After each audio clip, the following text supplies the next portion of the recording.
안녕하십니까, 용칼입니다. 정치 뉴스 브리핑으로 함께하는 시간이죠. 선거 전까지는 정치 뉴스 브리핑으로 함께하겠습니다. 먼저 광고부터 만나보겠습니다. 디아페비노, 김용민닷컴에서 정말 많은 분들이 찾는 상품입니다.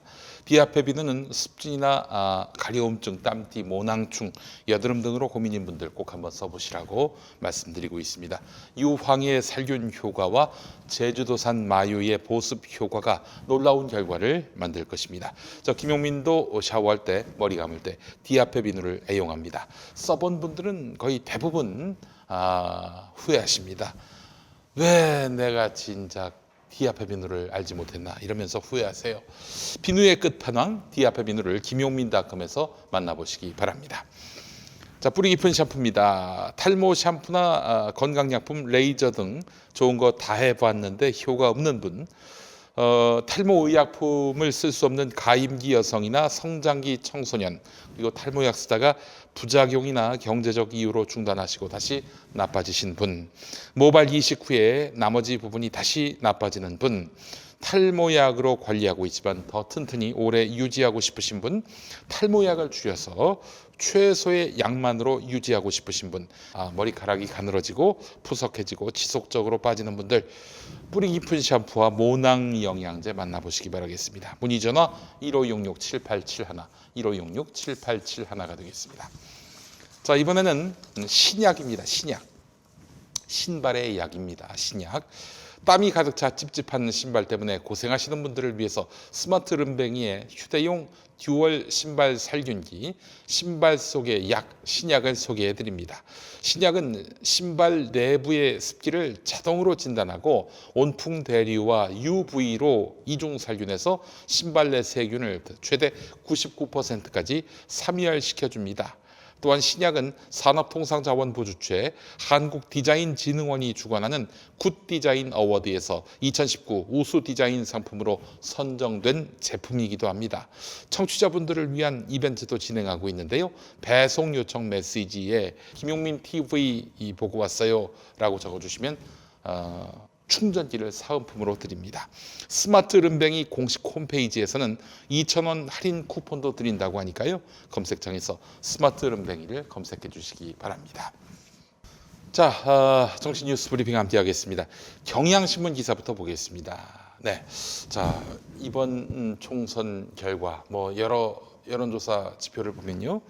여당이 크게 이길 것 같다라고 생각하는 분들이 있는 것 같습니다. 그런데 말이죠. 너무 섣부릅니다.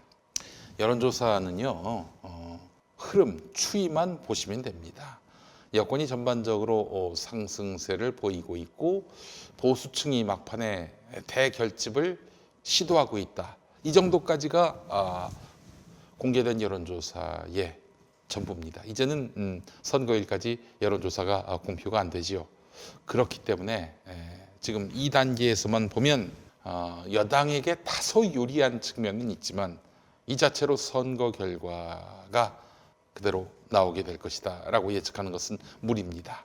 일부러 저희가 위기감을 드릴 목적은 없습니다만은 그러나 안심할 수 없는 지표들을 좀 소개하려고 합니다. 여러분 듣기 불편하시더라도 들으셔야 합니다.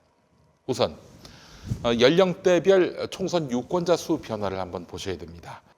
선거를 총괄하는 중앙선거관리위원회와 또한 선거사무와 관련해서 주무부처를 할 수 있는 행정안전부 자료를 보겠습니다. 20대 총선, 그러니까 4년 전 총선에서 사실 20대, 30대, 40대가 여당 승리의 주역이었죠. 여당이라면 지금의 더불어민주당을 말하는 겁니다. 당시엔 야당이었네요. 전반적으로 30대, 40대가 줄어들었습니다. 보셔야 합니다. 20대 같은 경우에는 플러스 56만이 됐는데요. 이게 18세부터 투표할 수 있게 돼가지고 증가된 부분이 있습니다. 그런데 30대, 40대 보죠. 30대 마이너스 62만, 그리고 40대 마이너스 48만입니다. 그래요. 여당에게 핵심적인 지지층이라 할 수 있는 30, 40대가 100만이 넘게 빠졌습니다. 요즘에 50대는 비교적 여당에게 가까운 편이죠. 그렇죠? 60년대생들이 이제 50대예요. 그래서 386 세대라고 불릴 수 있는 세대들인데 이분들 같은 경우에는 그래도 좀 베이비붐 세대 아니겠어요? 플러스 27만이 됐습니다. 다행히 50대가 좀 늘어난 면이 있는데 여러분 60대 이상 아무래도 이 미래통합당에 좀 더 기운 이분들 같은 경우에는 플러스 218만입니다. 물론 60대 초반 중에는 그래도 386 세대와 함께 우리나라 민주주의 발전을 위해서 애쓰신 분들도 많이 있는데 노년 세대들일수록 사실은 미래통합당을 좀 더 지지하는 분들이 많이 계신다는 건 우리가 뭐 쉽게 유추할 수 있는 거 아니겠습니까? 218만이 늘었어요. 그러니까 60대 이상 유권자가 4년 동안에 218만이 늘었고요. 그래서 1201만입니다. 1201만이에요. 네, 물론 30, 40, 50대를 다 합치면은 1201만보다는 많죠. 그러나 이 60대 이상은 정말 투표합니다. 한다면 하는 분들이에요. 이분들 80%가 투표하겠다라고 밝혔습니다. 1000만 가까이는 기본적으로 야당에게 유리한 표다 이렇게 판단한다면은 나머지 세대에서 이런저런 이유로 투표 안 하면은 네, 추월당할 수가 있다는 겁니다. 물론 제 말을 제대로 해석하셔야 됩니다. 20, 30, 40대가 다 더불어민주당 찍고 60대 이상은 다 미래통합당 찍는다. 이런 얘기는 아니라는 점 분명히 말씀을 드립니다만은 게다가 또 경향신문 기사를 보게 되면은 서울의 고령화가 염려입니다. 서울이 사실은 더불어민주당의 표밭 아니겠습니까? 청장년 인구가 경기도로 지속적으로 유출이 됩니다. 네, 그래서 고령화 추세가 짙어졌어요. 왜 그럴까? 집값이 너무 비싸니까요. 경기도로 많이 갔습니다. 그래서 경기도가 상대적으로 더불어민주당에게는 유리한 지역이긴 하지만 서울은 혼미합니다. 예측이 쉽지 않아요. 서울 내의 다수 지역구에서 60세 미만 인구는 약 5천 명 감소하고 60세 이상은 약 10,000명 늘었습니다. 여야가 접전 중인 광진을이나 동작을이 이에 해당합니다. 고민정, 이수진 후보가 나온 데가 바로 광진을, 동작을 아닙니까? 노원과 구로, 송파 여기도 고령화 현상이 강해졌는데 노원 같은 경우 60세 미만 인구가 2만 명 이상 줄었고 60세 이상은 14,000명가량 늘었습니다. 송파는 60세 이상이 2만 2천여 명 늘었어요. 여권이 종합부동산세 완화 가능성을 주장하는 것도 고소득층 은퇴자들의 민심을 겨냥한 목적이 있다는 겁니다. 다시 얘기해서 고소득층은 월급이 나오진 않잖아요. 대개 은퇴하신 분들인데요. 예? 고소득층 은퇴자들 말입니다. 그러니까 그분들은 집은 가격이 비싸가지고 종합부동산세를 내야 하는데 별다른 소득이 없는 이런 상황. 이런 상황을 굉장히 불편해하세요. 이 점 때문에 종합부동산세 완화를 주장하고 있는 겁니다. 자, 그래요. 서울의 고령화로 인해서 이것이 선거에 어떤 변수로 작용할지 여러분들 눈여겨 봐주셔야 할 것 같습니다. 자, 그리고 여론조사. 여론조사 때문에 사실은 더불어민주당이 아무래도 선거에서 승기를 잡지 않았겠는가 이런 생각들을 많이 하고 계시죠. 여론조사를 보다 보면 아무래도 이번 총선에서 더불어민주당이 승기를 잡은 것 아닌가 이렇게 해석하게 되는데요. 한겨레와 서울신문 기사를 보겠습니다. 한겨레 민주당이 상승세라는데 여론조사 3가지 함정이 있다. 이 기사를 한번 보겠습니다. 들쭉날쭉한 유무선 비율. 여러분 동작을만 해도 이수진 후보가 이기는 것도 있고 그 수는 적지만 나경원 후보가 이기는 것도 있습니다. 종잡을 수가 없죠. 그리고 갈수록 집전화, 즉 유선 전화로 여론조사를 하는 경우가 많아지고 있습니다. 왜 그런가 궁금하네요. 아니 사실은 뭐 요즘 노년층도 다 휴대전화를 갖고 있기 때문에 집전화로 여론조사한다는 것은 이거는 젊은 층들의 그 의사, 여론을 제대로 수렴하지 못한다는 지적 때문에 웬만한 여론조사는 다 무선전화로 하는데 말이죠. 예? 왜 집전화를 할까? 의문을 갖는 분들이 있습니다. 근데 집전화는 아무래도 좀 가격이 싸죠. 네, 그래서 그런 것인지 워낙 많은 여론조사를 하다 보니까 그 예산이 다 떨어져가지고 그래서 집전화로 여론조사하는 비율이 높아진 건지 그건 알 수 없습니다만 하여간 집전화 비율이 낮으면 민주당 후보, 높으면 통합당 후보가 높게 나온다는 거예요. 지금 이 한겨레 기사 같은 경우에는 유선 비율로도 객관적인 여론을 파악할 수 있다 이렇게 판단하고 있는 것 같습니다. 잘못 보고 있는 거 아닙니까? 노년층이나 젊은 층이나 다 휴대전화 한 대씩 있어요. 근데 왜 집전화 비율을 높여야 합니까? 집전화 비율에 집착합니까? 이유를 알 수가 없어요. 집전화 비율이 높으면 통합당 후보가 높게 나온다. 이건 어렴풋이 추론할 수가 있습니다. 왜냐하면 집에 계신 분들이 주로 노년층들일 경우가 많이 있기 때문이죠. 근데 요즘 누구나 다 휴대전화를 갖고 있다면 누구나 다 받을 수 있는 휴대전화로 조사해야 되는 거 아닙니까? 왜 집전화 비율이 낮으면 민주당 후보가 높고 또 집전화 비율이 높으면 통합당 후보가 높게 나온다. 이런 식으로 얘기합니까? 어떤 여론조사 기관의 대표는 집전화 50, 그리고 휴대전화 조사 50 이렇게 해야 된다고 그러는데 말도 안 되는 얘기죠. 요즘 누가 휴대전화로 다 하지? 누가 집전화, 유선전화로 합니까? 유무선 비율, 그러니까 무선 100%일 때 좀 더 가중치를 둬도 무리는 아닙니다. 그래서 무선 100%로 했더니 요즘 민주당 후보들이 잘 나오고 있어요. 그렇다면은 민주당 후보가 아무래도 이 현재 국면에서 유리하게 지금 선거전을 치르고 있다라고 보는 것이 정확할 겁니다. 그래서 한겨레 분석 1번은 땡입니다.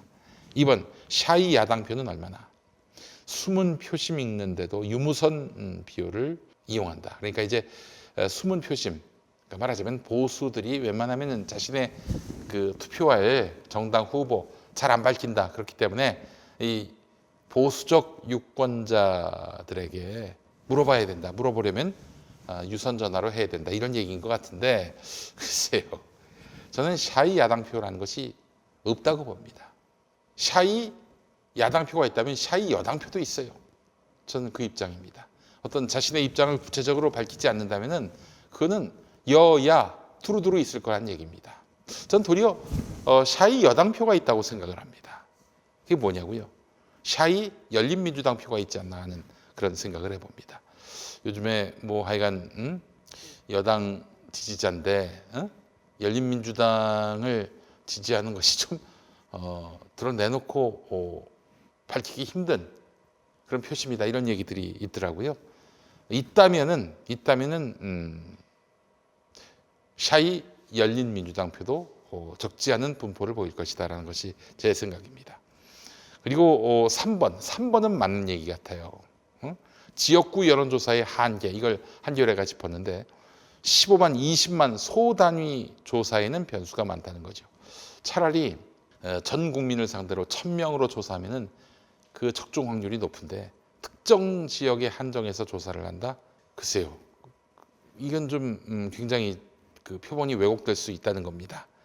예컨대 기사에 나옵니다만 특정 선거구에 거주하는 20대 남성을 조사했다 해도 어느 행정동에서는 20대 남성이냐에 따라서 특성이 달라질 수가 있습니다. 어떤 지역구가 있어요. A동, B동, C동이 있습니다. A동하고 B동에 사는 사람들 소득 수준이 달라요. A동은 나름대로 부촌이고 B동은 하여튼 개발 예정지로 불리면서 옛날 주택들이 많이 모여 있는 그런 동네, 또 임대 하숙이 많은 동네란 말이죠. 근데 20대 남성을 조사한단 말입니다. A동만 조사했어요. 그 B동의 20대 남성의 여론은 반영되지 않고 있다는 것이죠. 그렇기 때문에 이 여론조사가 그 표본이 왜곡될 수도 있다. 그래서 변수가 많다라는 지적입니다. 이 부분은 굉장히 합리적이고 예리한 지적입니다. 자, 그렇기 때문에요. 여러분, 저는 여론조사를 이렇게 봅니다. 여론조사를 맹신하지 않아요. 주로 추이를 봅니다. 그래도 과거와는 달리 안심번호로 조사를 하니 과거보다는 좀 낫지 않겠는가 이렇게 보는 사람들이 있습니다. 서울신문 기사 보겠습니다. 네, 합리적입니다. 맞아요. 휴대전화 안심번호 여론조사. 이건 아무래도 집전화로 여론조사를 한다든지 불명확한 표본을 갖고 조사하는 2016년의 조사와는 확실히 다릅니다. 이번 여론조사는 2016년보다 월등히 객관성이 보장되는 여론조사라고 볼 수 있는데 그렇다고 이 여론조사 결과가 그대로 투표 결과로 나올 수 있느냐? 지금 여론조사마다 너무나 다르잖아요. 1, 2위가 다른 조사가 많잖아요. 그렇듯이 맹신하면 안 됩니다. 큰일 납니다. 안심번호의 맹점이 무엇이 있는가? 서울신문이 다루고 있는데요. 휴대전화 가입자가 유선전화 가입자의 4배에 이르는데 여전히 집전화로만 여론조사를 하는 것이 정확하지 않다라는 지적에 따라서 중앙선거관리위원회가 2017년 안심번호를 이용할 수 있는 제도를 도입해서 휴대전화 조사를 가능할 수 있도록 했는데 휴대전화를 갖는 사람들은 알겠어요. 번호는 알아요. 그러나 그 사람이 어느 동네 사는지는 알 수가 없었잖아요. 그래서 당시 이제 법을 바꿔가지고 통신사에다가 돈을 주면은 한 통당 뭐 200원에서 300원 정도 된다고 그러는데, 그래서 여론조사 기관에서 요구하는 그 동이 사는 그 세대가 어떻고 남녀는 어떻고 이런 것들을 구체적으로 좀 적시해서 저쪽에다가 주면은 저쪽에서 번호를 주는 것이 아니라 암호화된 안심번호를 줍니다. 그 안심번호로 전화를 하면은 암호화된 번호니까요. 결국 그 당사자한테 전화가 가는 거예요. 안심번호는 다 아시죠? 안심번호는 좋긴 한데 불특정 다수, 동시간대 그런 여론조사를 해야 한다는 것인데 절반 이상이 전화를 받지 않는다고 하더라고요. 그래서 모 집단이 왜곡될 가능성이 있다는 겁니다. 여론조사 응답자 중에는 실제 투표를 하지 않는 사람들도 있고 투표율도 20, 30대보다 고연령층이 아무래도 높은데 이를 고려하지 않고 인구 비율대로만 결과를 발표할 수 있기 때문에 고령층 지지율이 높은 보수 쪽에서 여론조사 손해를 볼 수밖에 없다는 얘기입니다. 그러니까 이 동네에 100명이 산다고 칩시다. 응?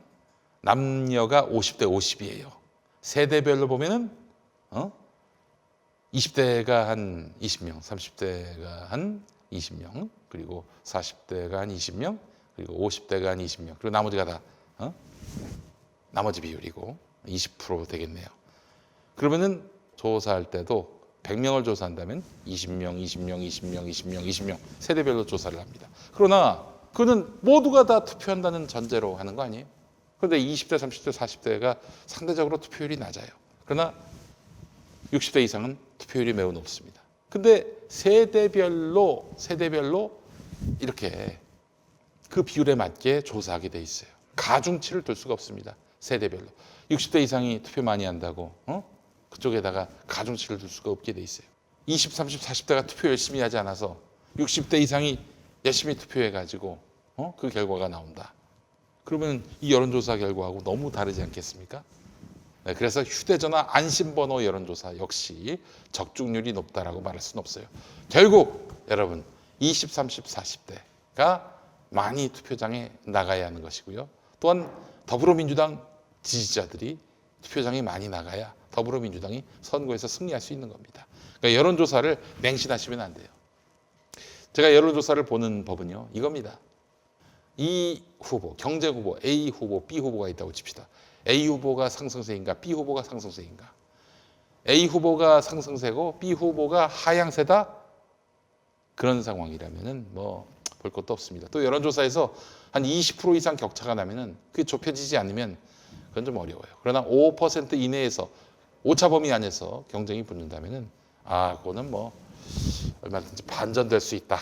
이런 점에서 제가 여론조사를 보고 있습니다. 여러분들도 참고하시고요. 앞으로 여론조사를 읽으실 때 그 독법을 활용하시면 어떨까 하는 생각이 듭니다.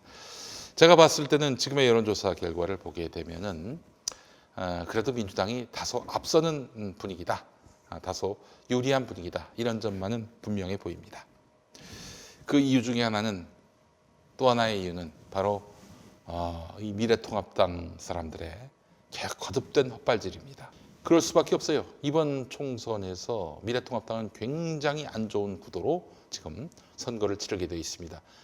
지방선거에서 지방의원들, 물론 지방의원들이 국회의원 선거에 나서서 그 자기 당 후보를 밀거나 그러기는 쉽지 않아요. 법으로 금지되어 있기 때문이죠. 그래서 노골적으로 선거운동하기는 쉽지 않지만 어쨌든 그분들의 조직이 가동돼서 국회의원 선거 국면에서 선거운동을 하는 기반이 된단 말이죠.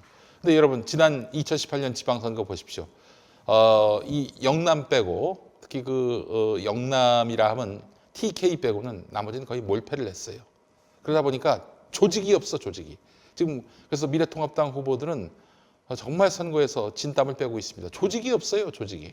그래서 옛 조직이 이제 가동되고 있는데, 그런데 이번에 공천에서 보면은 엉망인 후보들이 많이 나왔잖아요. 그 이유는 무엇이냐? 새로운 사람들이 들어오지 않는 거예요. 이번 총선에서 승리할 가능성이 낮으니까 인재들이 모이지 않는 겁니다.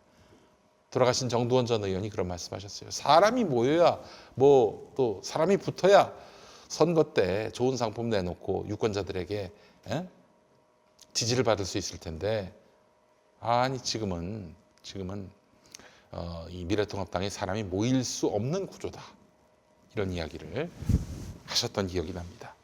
보십시오. 이 막말 해대는 사람들, 특히 그 차명진 후보 같은 경우에는 이미 그 당으로부터 징계를 받은 상태예요. 근데 어떻게 또 이렇게 후보가 돼가지고 나왔는지 모르겠는데, 세월호 텐트 발언 이후에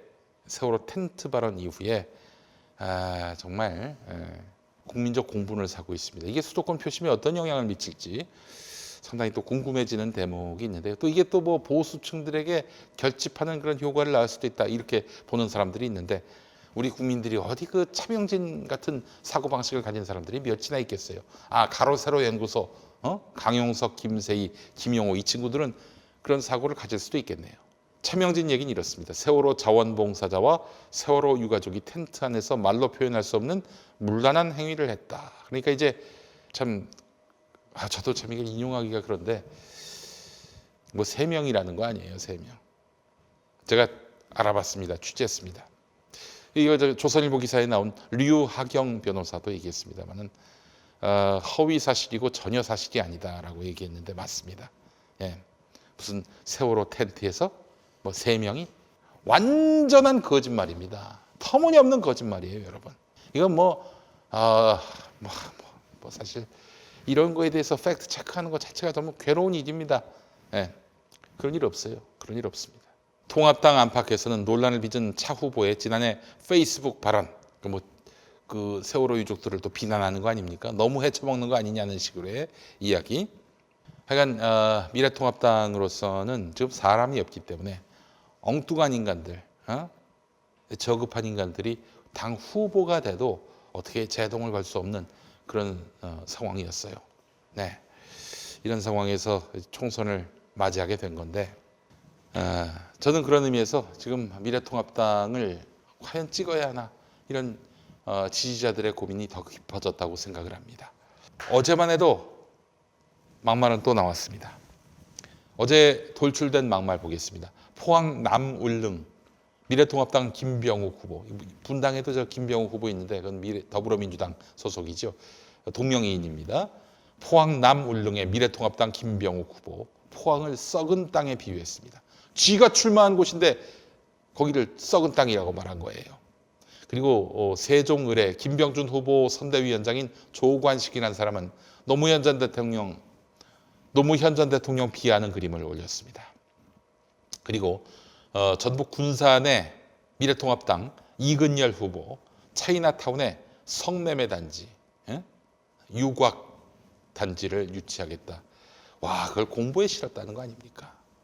이 정신 나가도 이런 수준 이하의 사람이, 나 참. 광주 서구갑 주동식, 어차피 여기서는 당선되기 어려우니까 그냥 지 하고 싶은 얘기를 다 한 것 같아요. 문 대통령은 시진핑의 남한 총독이다. 매달 세월호를 침몰시키자. 이건 뭐냐면 세월호 관련해서 국가 예산 들어가는 것이 아깝다, 이런 차원의 얘기예요. 그래서 세월호를 매달 침몰시켜서 세월호 조사위원회를 만들어가지고 일자리 창출하자.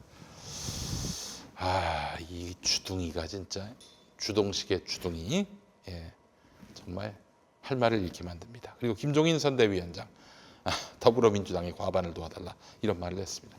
정신들이 나갔어요. 거기다 어제 제가 말씀드린 경기도 용인정의 김범수, 일베 옹호론자인데다가 엄마 부대 주옥순과 MOU를 맺은 그런 극우입니다. 이런 사람들이 지금 표를 달라고 나서고 있어요. 유권자 모독 아닙니까? 여러분, 저는 나쁜 정치는 반드시 심판해야 된다, 그 일념으로 지금 투표 근육을 키우고 있는 중입니다. 나쁜 당에 대해서 심판해야, 그래야 우리나라 보수들에게 희망이 있는 겁니다. 이럴 때 봐달라고, 용서해달라고 막 무릎 꿇고 큰절 올리잖아요. 이것도 속아 넘어가면은 4년 동안 또 속습니다. 그들이 배지를 다는 순간 여러분 여야 어디든 진보든 보수든 마찬가지입니다. 지가 배지 달면 국민한테 고마워하는 마음이 사라져요. 지가 잘나서 그렇게 된 줄 알아. 그런 애들입니다. 여러분 저기 선거 끝나면 입시서요. 화장실 나옵니다. 선거 때나 화장실 들어가는 상황이지 선거 후에는 안 그래요. 그때 가서 표변할 놈들한테는 표 주지 마시고요. 네, 내가 컨트롤 가능하고 나의 말을 들어줄 줄 알고 선거 이후에도 유권자를 두려워할 줄 아는 정치인들 그 후보를 뽑아주시기 바랍니다. 이따위 인간들한테 무슨 희망이 있다고. 네, 여러분의 현명한 선택을 바라면서 용칼 마치겠습니다. 고맙습니다. 김영